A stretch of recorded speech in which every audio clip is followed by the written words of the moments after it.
Okay, I lied. It didn't take long at all. I'll be right back.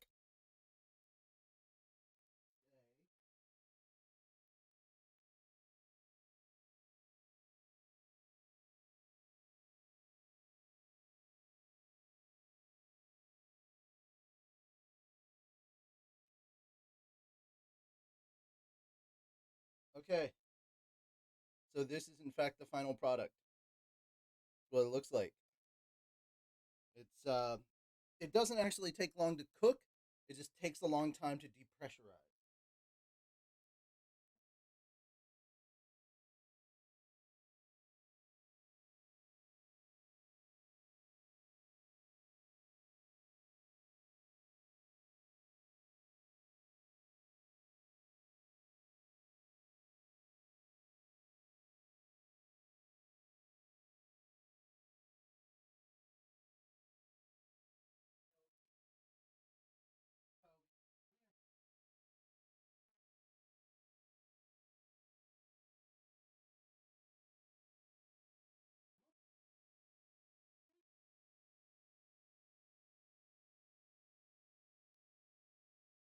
All right, come here, come here, come on. Let's get up. Come on. And up. Oh, there we go. Get those Toby pets on. You got to redeem those Toby pets real quick.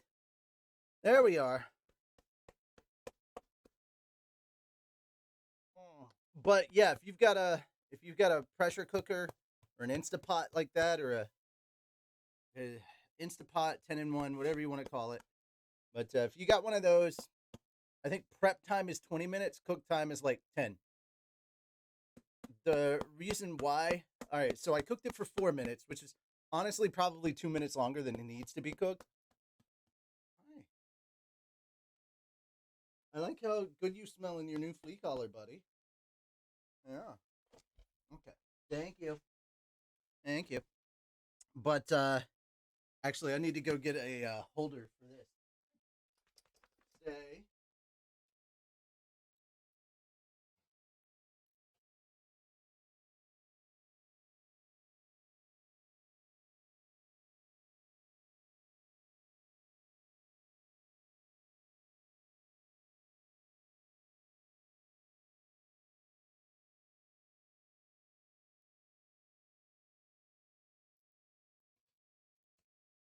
And again, that whole thing that I made that can last the whole week. That's like $30 for a week's worth of food.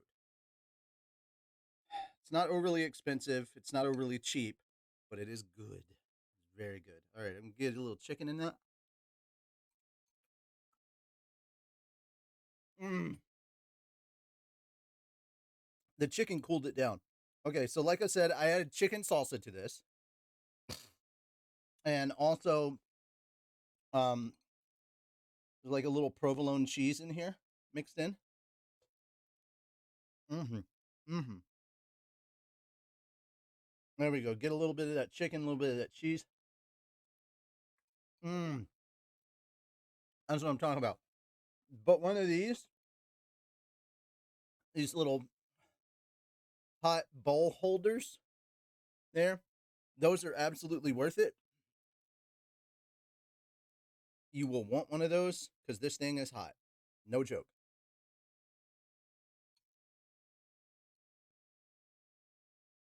I just took a slice of that provolone and I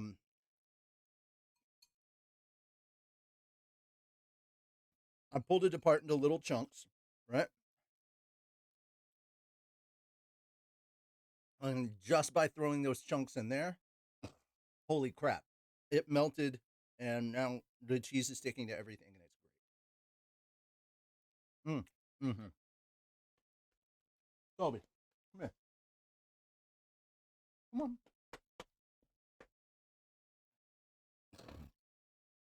You like that smell, buddy? Yeah. He'll lick that up afterwards. That's the beautiful part, right, Toby?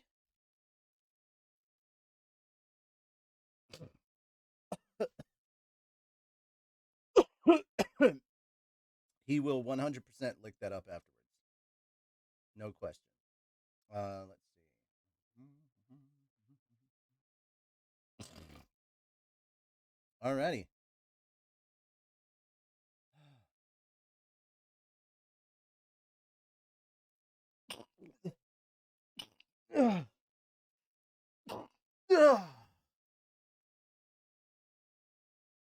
Okay, we're on. Let's see. 11, right? Yeah, I think we're on 11. Traversing the desert ecosystem, I think is where we're at. Are you are you serious?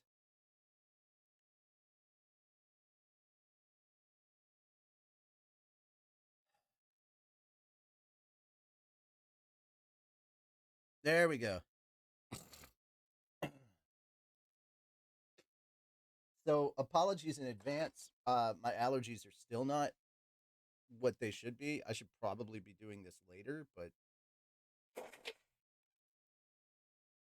like my nose, I don't know if I'm gonna make it through the full finale, which is sad. Maybe I should take a pill real quick. I'm gonna do that. I'm gonna take an allergy pill real quick.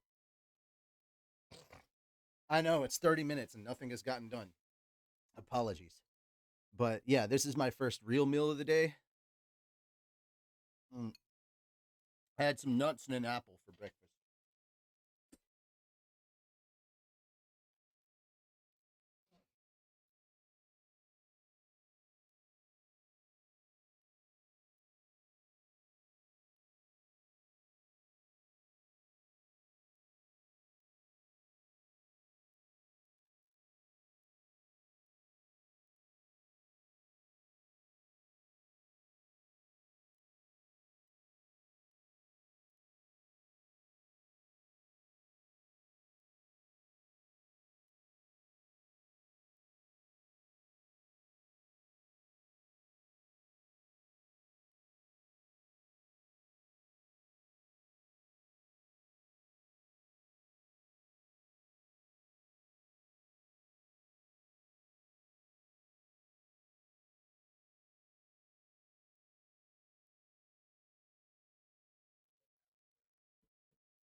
Now that you know I have a treat, give a shit about.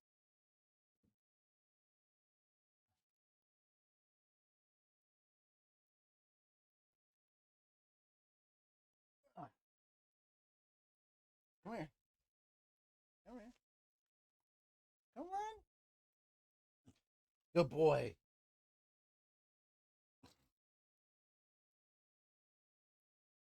You lay down. Yeah.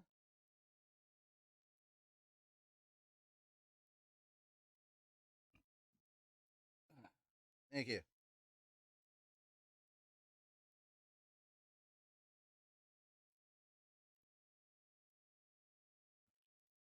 Mm. All right. Let's go. Good boy. And that's gonna be all the Toby. That's all the Toby for today. I'm kicking him out of my room because he's not behaving himself. All right. So, for those of you that showed up for it, what'd you think of my recipe today? I'm curious. Mm.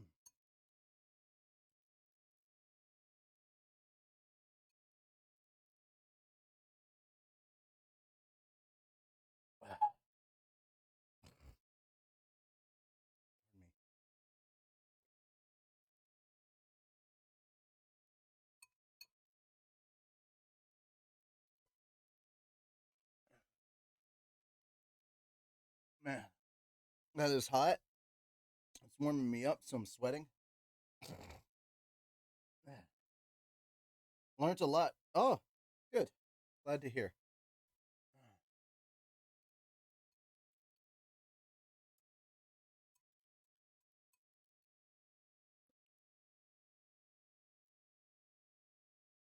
Mm-hmm.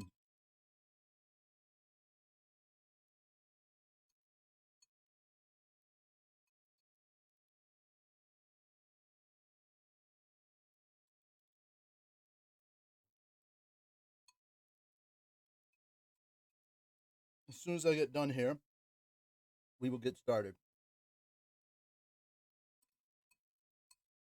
I know watching me eat isn't probably all that entertaining. I apologize. Mm. Oh man, smells so good. Tastes so nice. Mm.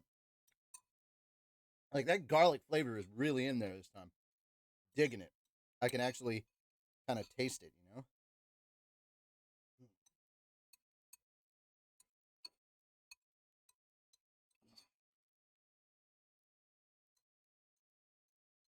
And that provolone, oh, it's so nice. There's that spinach. Mm. Oh, it's so tasty. All right.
Yeah, Toby, you're a dog.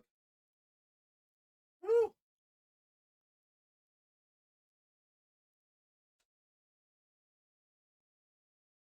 Oh,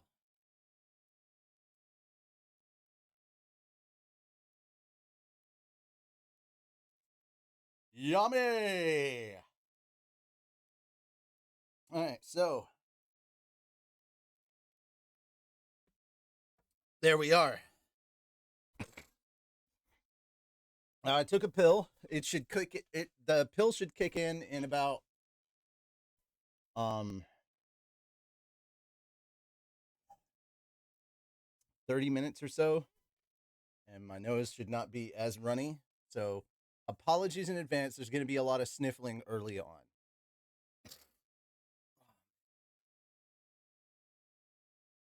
All right. What do you guys think? You like the new hat? I'm really enjoying it. I'm very much digging it. Can't wait to lose some more weight and get my face a little thinner. My face is still kind of fat. I'm getting to the 200s and then down to the 190s. I haven't been in the 190s in years. I think the last time I was in the 190s was probably 5, 6 years ago. So, really looking forward to seeing if I can drop that low. I got down to 115 and I've stayed kind of around that area consistently. I mean 215. Sorry, not 115. 215, staying around that area consistently. And now I'm hoping I can drop weight down to the 212s or 207s. So I'm looking forward to it. That is the goal, to get into the 200s, out of the two teens and into the 200s, down into the 190s, and then 185 is the high end for my height. That is the high end of what is considered healthy. And if I can drop down into the 180s, then the 170s, like if I can shed weight and continue to shed weight, I'll feel really good about that. And the way my diet's been going, that's bound to happen. Especially with how much I'm just sweating here. Oh. Shouldn't have eaten nuts right before this, because now I got nuts in my teeth, and all I want to do is get them out of my teeth because it's annoying.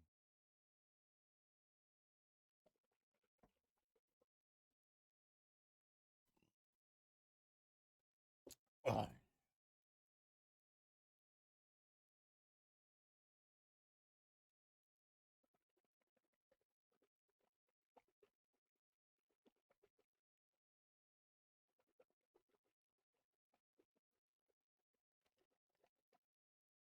All right.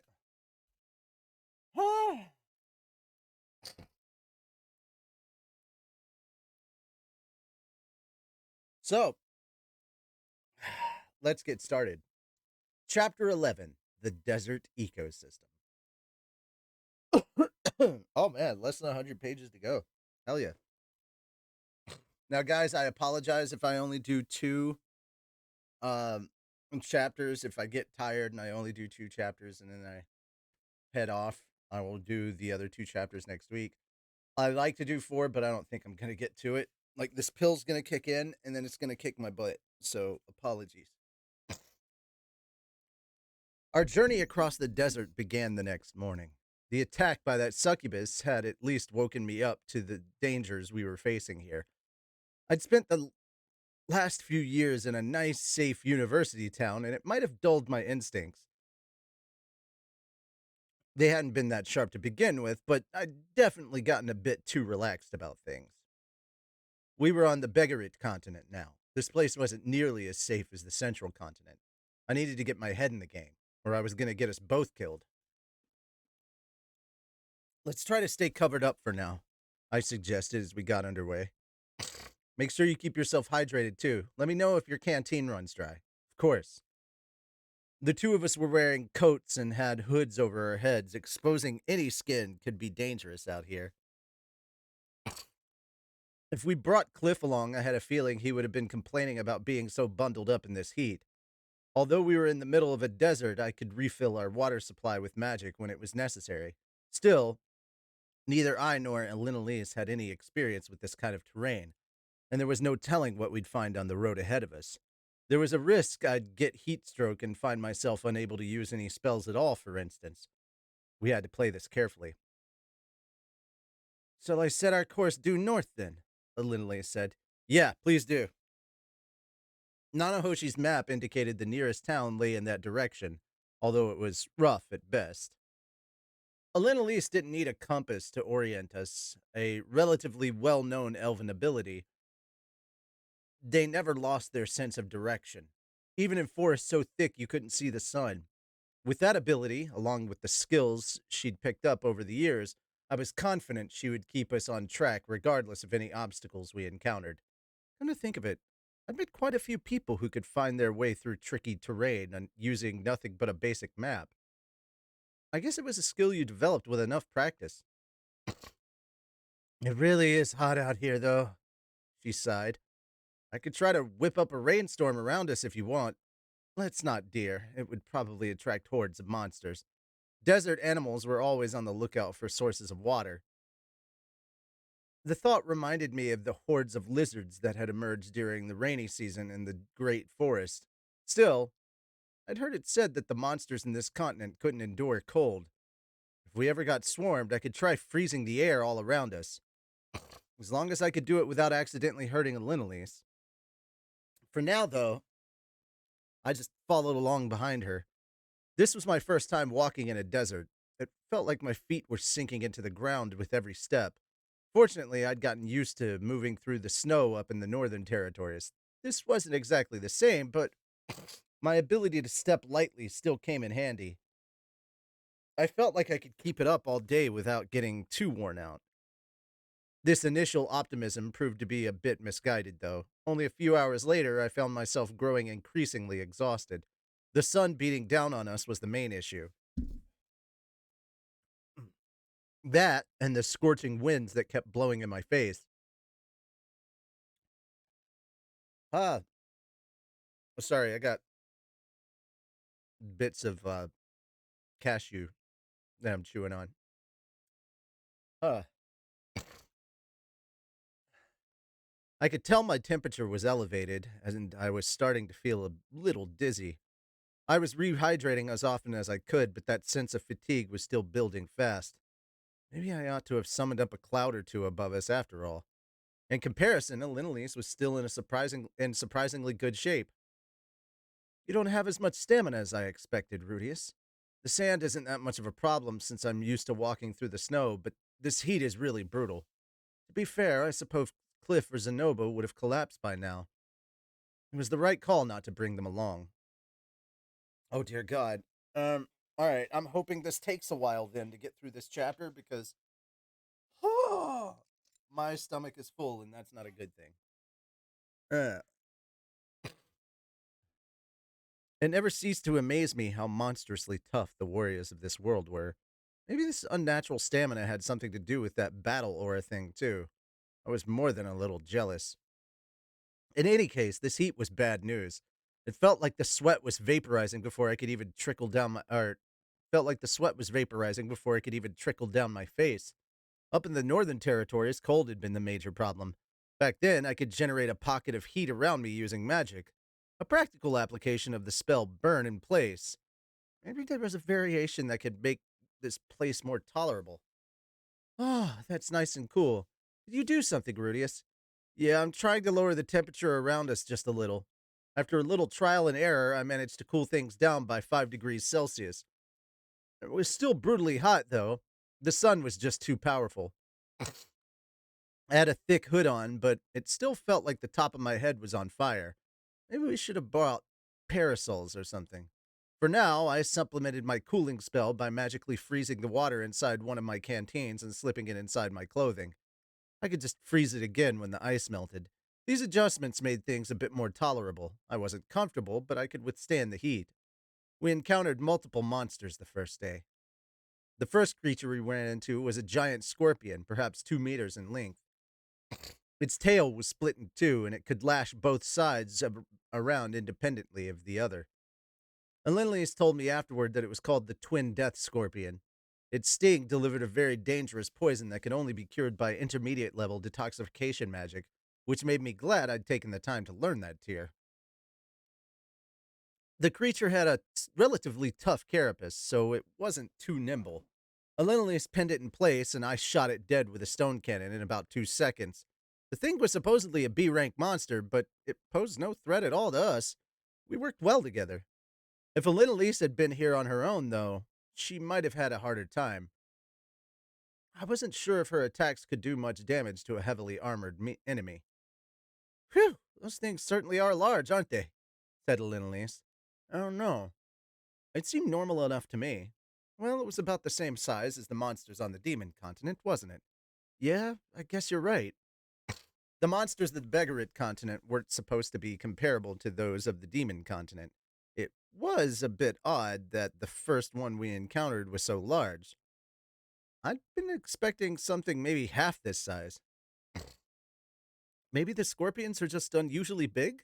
Alenlius ventured. Sure, maybe. Sometimes you just run into the most dangerous monsters right off the bat, don't you? Not particularly often, I'd say. Maybe the monsters in this area are just on the stronger side then. That seems a bit more likely. Still, we kept moving at our usual pace. Oh. The next monster we encountered was a treant. A common foe this time. This one was a spiky green cactus treant. Rather than a walking tree, it was a C rank monster capable of shooting needles at its enemies and using basic earth magic, but once again, it didn't pose as much of a challenge. It's almost reassuring to run into a treant, isn't it? Said Annalise, wiping off her blade after we were done. I guess so. They really are everywhere, aren't they? Almost like slimes. Hmm? Slimes? But those only live deep inside caves. Sorry, just ignore me. Anyway, it's too bad the ones out here are cacti, not trees. We can't exactly use their bodies for firewood. Yes, they're far too saturated with water, I'd imagine. That might be helpful in its own right, but we already have our magic. By now, Linelise could use basic water magic spells herself. I'd assumed she was skipping her classes, but I guess she managed to learn what she needed to. The next threat arrived suddenly and without warning. We're under attack! Shouted Linelise, leaping back to my side. A split second later, something gigantic burst up out of the ground just ahead of where she'd been standing. It was a worm, an extremely large worm, maybe a meter thick and at least 5 meters long. It let out a strange barking sound in midair, then plunged back into the sand and disappeared. Good Lord, that startled me, she said. What was that thing, Linelise? A sandworm, I suppose. A very large one. Sandworms were monsters that sat waiting patiently under the sand, then burst up to attack when prey happened to pass nearby. I'd never seen one before, but apparently there were similar creatures in the Great Forest. Their sizes differed greatly, though. The forest-dwelling ones were only about 20 to 30 centimeters thick, and they could maybe bite off your leg at worst. I hear they have big ones on the demon continent as well, Alinely said. You've never seen one? Most of the monsters I ran into were just snakes and wolves. Oh, and some kind and oh, that and some weird walking armor thing. Walking armor? What was it? A soul breaker? Nah, they called it an executioner. It's the one with the big sword. Ah, those are a stronger variety. I don't want to run into one of them when you're on your own. Oh, you don't want to run into one of them when you're on your own. It seemed the sandworms here were unusually large, too. I'd caught a glimpse of 5 meters of its body, but the rest was still underground. It might be as much as 10 meters long in total. That made them large enough to swallow a man whole. If you happen to wander over one without noticing, it was the equivalent of stepping on an instant death trap. Still, they didn't pose much danger as long as you could avoid their initial attack. I churned the ground where the sandworm was rooted, chopping it up with blades of hardened sand. It died without even a shriek. A small puddle of fluid formed around the part of its body that had burst from the surface. If they've got caterpillars that big around here, I wonder what the butterflies are like, I mused. Maybe that's what they call the succubi. They're a bit like butterflies of the night, aren't they? Does that mean you started off as a bug yourself, Alinalise? Well, we all have our awkward early years, you know. So she wasn't dying that she was a succubus. Now I was curious about her caterpillar years, though. She was hanging around the school library with a big pair of Was she hanging around the school library with a big pair of dorky glasses, working the fields in a pair of dirty overalls? Either way, I had a feeling Cliff would get really excited if he could see a photo. It always tickles a man's heart to see an unexpected side of a girl he loves. The last monsters we met that day were a group of ants. We spotted them after crossing over a particularly large sand dune. The next instant, Alinalise threw me down to the ground. We ended up sliding halfway back down the hill we'd just climbed. Hey, what are you doing? Sorry. That's an army of phalanx ants. That didn't mean much to me, but I followed Alinalise's lead, slowly crawling back up the dune. This involved staring at her butt for quite a while, always a sight for sore eyes. Would Sylphie end up rounding out like this in a few years? Her butt was beautiful just the way it was, but I wouldn't mind getting more of it. Be quiet, Rudius. We don't want to provoke them. Pressing ourselves flat against the slope of the hill, we peered out over the crest of the phalanx ants below. Bright red creatures, marching along in an orderly fashion. Each ant was maybe 30 centimeters to a meter in size. Some were on the larger side of that spectrum, and others were noticeably smaller. They also came in different shapes. I saw a few with wings and even some who had oddly human looking lower bodies. Despite the variation in their ranks, the creatures were marching single mindedly towards the same destination. It was basically a river of oversized army ants down there. The line stretched as far as the eye could see on either side. I couldn't even begin to guess how many of them there were. Given their size and numbers, that's definitely an S-rank threat, Alenale said. Wow, really? Mind explaining? I'm a little curious. Phalanx ants are one of the most dangerous monsters out there. They're known for their insatiable appetite and their ability to consume anything in their path. Those ones are particularly massive, too. They must be a species unique to this continent. Hold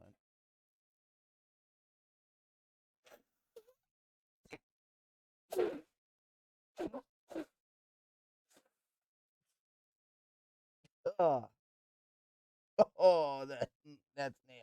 Oh, I hate. This is the biggest reason I hate blowing my nose. I tear up, and it tickles the shit out of my nostrils. Ah. Anyway,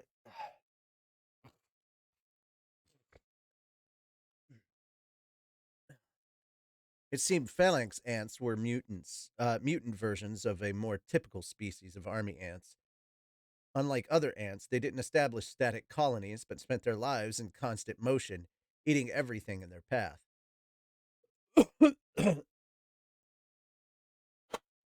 They did have a number of natural predators, but their sheer numbers made them capable of overwhelming any terrestrial foes, even stray dragons.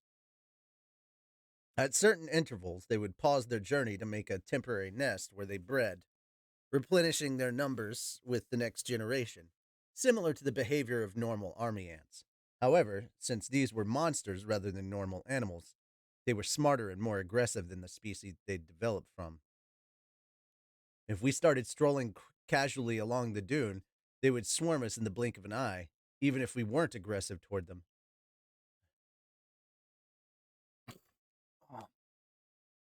None of the individual ants are that powerful.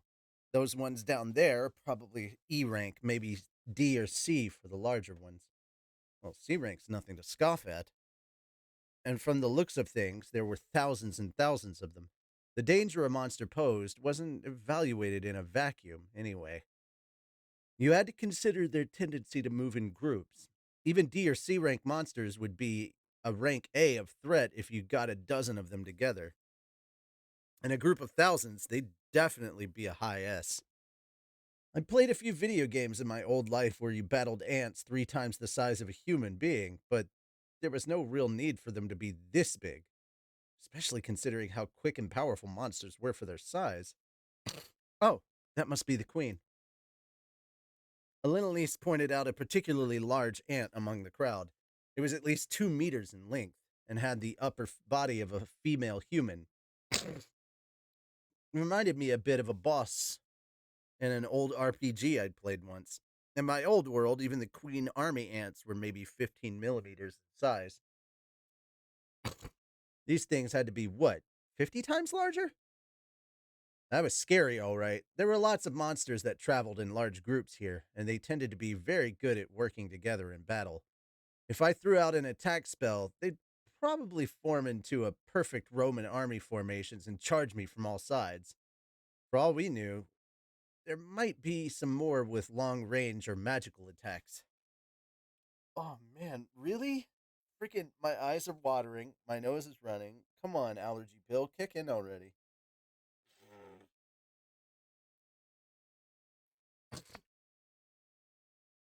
Maybe we'd stand a chance if I used some massive magic spell to hit all of them at once. No, if I tried to hurl a nuke that big, it would probably end up hitting us as well. Rudius, what do you look like you're getting ready to fight? What? I'm not. Well, you're clearly thinking about how you'd try to kill them. Was it really written that clearly on my face? What was I? Some kind of battle hungry barbarian? Sorry, I was just thinking about how to get away if they noticed us. All right, then. But we're just going to sit here and wait until the whole army marches past. You understand? Right, I said with a nod. Got it. Wasn't like I was going to get any XP for smashing my way through 500,000 killer ants. Their body parts might be worth something as raw material, but I couldn't imagine dragging those heavy carapaces around in this brutal heat. And our objective was to make it to Ripon as soon as possible, not to make a name for ourselves as ant slayers. This was basically a scouting mission. I needed to remember that. It took about an hour of waiting, but eventually the massive army of ants finished marching past our position. In the desert, the sun turned red as it set. The sand began to glow crimson, and pools of shadow formed underneath the dunes, transforming the scene from a monotonous sandy brown into a striking pattern of vivid red and blacks. It felt like we'd stepped into a different world. Still, a desert was a desert. The Sahara, back in my old world, had probably looked like this in the evening as well. The temperature's going down fast, I observed. We might be able to make more progress in the night, honestly. I suppose you're right. Let's keep moving for now, then. Sure, As we were speaking, I heard something flittering through the air nearby. Looking up, I spotted a group of bats about 50 centimeters in length. They were flapping around loudly and circling the area. I hadn't noticed any of these during the day. They probably came out at night to feed on bugs or lizards. Those are giant bats, Rudius. Oh, they're monsters? A borderline case, but they move in groups. We should be careful. As a monster, the giant bat was probably an F rank threat, or maybe E rank if you got a large enough swarm of them. They didn't have much in the way of offense or magical powers and weren't aggressive toward humans. The main issue seemed to be that all the flapping could get kind of annoying. Huh? Wait, what's the matter with these things? For some reason, though, these ones were flocking around Linalise. They didn't seem to be attacking her, but they had her all but surrounded. Were those all males, maybe? Hey, Rudy, don't just watch. Help me. Yeah, sure. Nimble as Linalise was, she couldn't very well keep moving with a wall of bats surrounding her. I'd have to knock them all away with a little tornado or something. Just as I was preparing to cast my spell, I noticed one particularly large silhouette inside the swarm of bats. It was a humanoid figure with bat wings, and it was skipping toward us in a weirdly slinky way, and there was a hint of something sweet in the air. It was a succubus. Oh, crap! Stone cannon! I smacked my big, hard rock right into the little seductress. Grimacing in agony, she clutched at her stomach and hopped backward, then turned to flee. I'd unconsciously dialed back the spell to a non-lethal level. It was hard for me to kill something that looked so human. It was time to face facts. I was not cut out to be a succubus exterminator. I couldn't bring myself to kill the things, and whenever I got a good whiff of their scent or their pheromones or whatever, I sort of lost my grip on reality. If I ever found myself in close combat against one, they'd beat me easily. Of course, as long as I had the benefit of distance, I could take them out with a single stone cannon shot. If I could see them coming, they weren't a threat. In terms of combat ability, a succubus was probably the equivalent of an E-rank monster, but it was usually classified as a C rank instead. Its ability to mesmerize made it powerful. I think I wasn't a virgin anymore. If I didn't have those sweet memories of my nights with Sylphie to fall back on, I wouldn't stand a chance against those things. Even in my previous life, I had a soft spot for succubi. The ones in that world tended to wear a ton of makeup, but that was fine as long as you never as long as they never let you see what was really underneath the paint. You just had to let yourself believe the illusion. Long story short, it wasn't my fault I got really horny and grabbed a Linalise from behind after we cleared out the last of the giant bats. I was the victim in the circumstances. Hey, Rudius, get a hold of yourself. Use that detoxification spell already. God, stop rubbing yourself against me. Come on, please, just a little. I won't even put it in all the way. Why don't I just use the back entrance? That doesn't count as cheating, right? Stop being such an idiot. Go! Oh! My persistent groping was answered with a vicious shield chop. If Linalise was a character in a visual novel, they'd probably call her a childishly violent heroine. on the internet. Not that she wasn't fully justified, of course. In any case, the pain restored my sanity somewhat, and I used a detoxification spell. Sorry for the hassle, Linley's. That's all right. It's the monster's fault, not yours. Man, it really hurts where she smacked me. She swings that thing like a club. Honestly, I hope we've seen the last of those awful creatures. Now you've got me all worked up. Smacking her flushed cheeks, Linley shook her head vigorously. My mating rituals had apparently done some damage this time. It was the succubus's fault at the end of the day, but that didn't matter. She'd been justified in hitting me. My jaw was going to be aching for a while, but these things happen. Those bats seemed like they were under the succubus's control, didn't they? Yeah, I guess so. The central continent had monsters that commanded weaker monsters as well. The first monster I'd seen in the world was one of them, in fact. What was it called again? I'd only seen it that once, so it had slipped my mind. Some kind of boar like creature that walked on two legs. Apparently, the succubi could control swarms of giant bats in the same way. When they saw men and women traveling together, they'd order the bats to attack the women and take the opportunity to seduce the males. They brought the men back to their lairs where they'd. Hold on. Okay, there we go. They brought the men back to their lairs where they'd wring them dry, then literally eat them.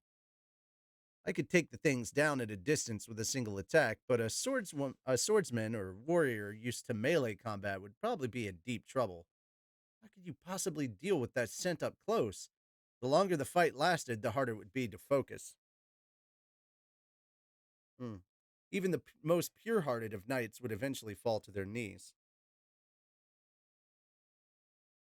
Gay men were probably the only people who stood a fighting chance.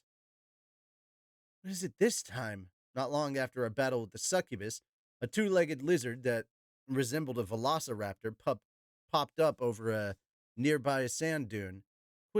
More quickly followed, and soon they were moving toward us.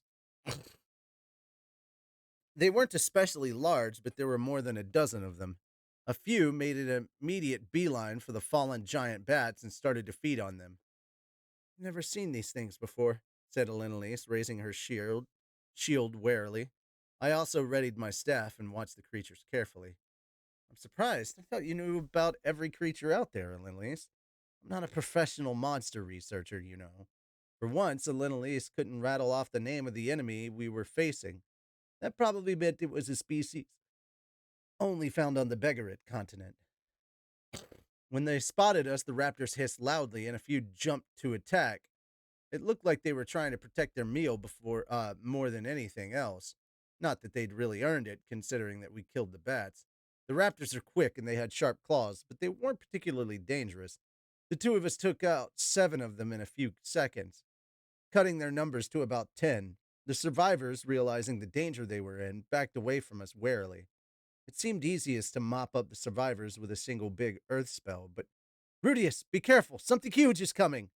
A group of larger monsters had been sneaking up on us during the fight. They were giant chickens, maybe 5 meters in height, basically feathered dinosaurs. Their crests were an eye-searingly bright shade of red. Apparently, these things were natural predators of the velociraptors. The pack immediately assaulted the lizards, killing most of them and sending the others fleeing frantically. The chickens consumed their victims violently on the spot. That's gotta be a variety of Garuda. On its own, a Garuda was considered C rank monster, but those that moved in packs were usually classified as B rank threats. These ones were unnaturally large to boot. We were probably in A rank territory here since their battle with the raptors was happening some distance from us, though. The oversized chickens were content to throw a few threatening cries at us rather than attacking. The few surviving lizards were still desperately trying to escape, but they wouldn't last long at this rate. And once the Garuda finished eating them, they'd probably turn on us next.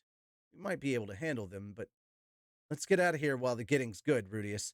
Something even bigger is coming. Alili's sharp senses had already picked up on a truly massive predator approaching from behind the monster's chickens. Got it.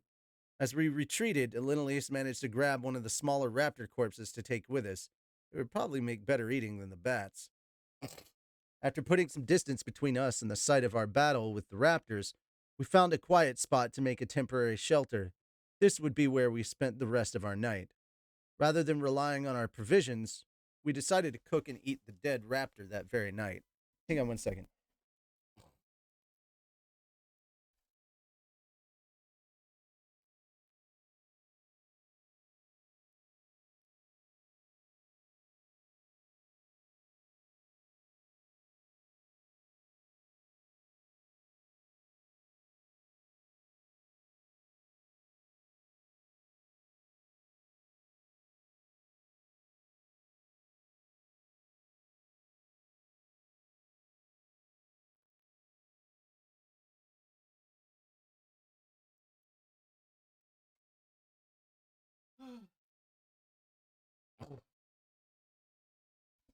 Okay. Dude, I am. My nose is not as runny, but it's still kind of runny, and I'm getting sleepy. So I apologize in advance. I may stop at this chapter, take a nap, and then come back. So I apologize in advance. I will finish this today, though. I think I can pull that off. But it may be one of those things where I come back in 2 hours and just read. Ugh. Rather than relying on our provisions, we decided to cook and eat the dead raptor that very night. We still had plenty of food, but any adventurer worth their salt tried to supplement their supplies when they could. Today had taught us that the desert was a very different place at night. Once the sun went down, the monsters had just kept coming. If we stopped to fight the Garuda, we'd probably have found ourselves facing down a new threat only minutes later. Alinley speculated that the succubus's pheromones had attracted the other creatures to that spot. The scent was sweet to males and intolerably foul to females. It was hard to say if that applied to monsters too, but perhaps they'd learned that there was prey to be found when they followed that odor. And of course, the succubi targeted human males, which meant that groups of people would naturally attract swarms of monsters in this desert. The first succubus we'd encountered hadn't brought any giant bats or other creatures with it, but there had been a magical barrier protecting that area. Maybe that succubus had just managed to slip inside alone somehow. Oh crap. What if it was a friend of Orsted's or something? Nah, that can't be right. It wouldn't have just attacked me in that case. It would have asked if I knew him or something, right? Hold on, though. What if it was all just a big cultural misunderstanding? What if that was just how a succubus said hello? In Japan, people like to get to know someone by taking a bath with them. Foreigners could never seem to wrap their heads around that one. Maybe this was something similar. That would be really unfortunate. That would be really unfortunate then. I might have accidentally killed an old friend of Orsted's. Was it too late for us to go back and dig her a grave or something? Maybe he'd be less outraged if he saw we'd shown her some respect. No, no, if he'd posted a guardian out there, Nanahoshi would have mentioned it. And thanks to his curse, most people instinctively hated Orsted. That probably applied to humanoid monsters, too. It was probably just a coincidence, all things considered. I must say, the Begarit continent's not much like what I envisioned. Alinalisa's yawn echo. Oh, so. Okay, I could definitely do that. Alinalisa's yawn echoed inside our little shelter. I envied her ability to relax. Maybe she'd be a little less carefree if she had any idea what Orsted was like. Still, I was just overthinking things at this point. We couldn't start worrying about whether every monster we encountered was actually somebody's friend. The thing that had tried to eat me, we'd fought back to protect ourselves. It was that simple. Oh, the thing had tried to eat me. We'd fought back to protect ourselves. It was that simple. Pushing this unproductive line of thought away, I turned to reply, "Yeah, I guess so. There's a lot more monsters than expected. In terms of the encounter rate, this place seemed even worse than the Demon Continent. Hopefully, we hadn't screwed up and landed ourselves on the Divine Continent by mistake or anything." Well, you're managing all right for now, and that's what matters. Sure, it doesn't mean we can get careless though. I don't need you to tell me that, dear. Still, if we can keep doing what we did today, we should be able to deal with anything that attacks us. Just make sure you're ready to deal with it if a succubus gets me again, okay? How about you be a little more careful? Our first day in the desert was finally over. It felt like more like a week, honestly. We had a long road ahead of us. And that's chapter 11, guys. I will be back shortly. Uh, Maybe in like an hour or two. It depends on how much sleep I get. But yeah, I'm already getting sleepy. And I apologize, guys. I really, really do. But yeah, we'll be back with 12, 13, 14, and the bonus chapter in a bit. So once again, guys, I apologize. I will do my exercises, so somebody please keep those up. Keep those in mind. I've got 20 crunches and 10 push-ups. I will do those when I get back. I'm just really, really sleepy.